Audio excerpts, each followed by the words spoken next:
வரைக்கும் இதனுடைய அஸ்திவாரம் இருக்கு. அப்ப எவ்வளவு ஆழம் இருக்குன்னு பாரு. அங்க இருந்து அடுத்து ஒரு 3 பெருக்கு, அதே ஒரு 12. அவ்வளவு இந்த சைஸுக்கு இந்த ஒரு ஆக்சுவலா இது காலனின்னு சொல்லுவோம், ஒரு குடும்பம். சரியா?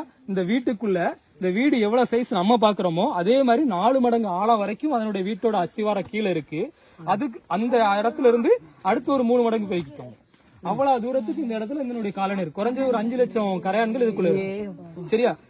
இந்த கலை மழைக்காலம் வரும்போது என்ன ஆகும் அப்படின்னா, இந்த ஈசல் மாதிரி வருதா, ஈசலுக்கு ஒரு நாள் உயிர்னு சொல்றோம்ல, அது ஈசல் ஆக்சுவலா கரையான் தான்.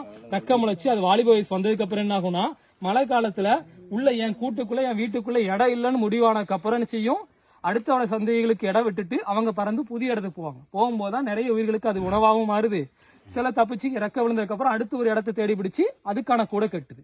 இந்த ஹைட்டுக்கு 4 மடங்கு ஆழம் வரைக்கும் இந்த வீட்டோட அஸ்திவாரம் இருக்கு. அதுல இருந்து ஒரு 3 மடங்கு வரைக்கும் அதனுடைய ஏரியா இருக்கு. அதனால அது வந்து காலனி சொல்ல, ஊர்ல காலனி வீடுன்னு சொல்லுவோம் இல்லையா, தொகுப்பு வீடுன்னு சொல்லுவோம். அதே மாதிரி இந்த வீடுல இருக்கு. சரியா? இது ஒரு இயற்கையினுடைய காலநிலையை காட்டக்கூடிய ஒரு இடம். எதுக்கு இந்த மாதிரி மூடி இருக்குன்னு ஃபர்ஸ்ட் தமிழ்ல சொன்னேன். இது இருக்குன்னா உள்ள சன்லைட் போகணும், இன்னொன்னு காத்து போகணும். ஏன்னா அவ்வளவு ஆழம் வரைக்கும் போகணும் இல்லையா. இதனால் அது மாதிரி இதுல இருந்து பழைய காலத்துல கதை சொல்லுவாங்க. இந்த பக்கத்துல இது இருக்கு அப்படின்னா அந்த இடத்துல நீர் சத்து அதிகம் இருக்கணும். நீர் இருந்த இடத்துல மட்டும்தான், நீர் எங்க அதிகம் இருக்கோ அந்த இடத்துல தான் கரையான் புத்து கட்டும். இந்த மண் அவ்வளவு ஆரோக்கியமானது. சரி, அதை வெட்டி எடுக்க கூடாது. ஆக்சுவலா இது ஒரு குடும்பத்தோட ஒரு கூடு, அதனால அதை உடைக்க கூடாது. மருத்துவத்துக்கு பயன்படுத்த பழைய ட்ரெடிஷனலா பயன்படுத்தினாங்க. இப்ப யாருக்கும் அந்த இருக்க தம்பி பாத்துட்டான், நான் போய் சொல்லல. சரியா? சோ அந்த ஈசலுடைய ஒரு ரெக்கை. சரியா? நாங்க மழை காலத்துல நிறைய வீடியோஸ் எடுத்திருக்கோம். மழை பெய்யும் போது அப்படியே புத்துல இருந்து வெளியே வரும், அவ்வளவு அழகா பறந்து வரும். எப்போ அதுக்குன்னா, அதே மாதிரி ஒரு மழை பெய்யறத நீங்க நல்ல புத்த கவனிச்சுட்டே வந்தீங்கன்னா ஒரு விஷயம் தெரியும்.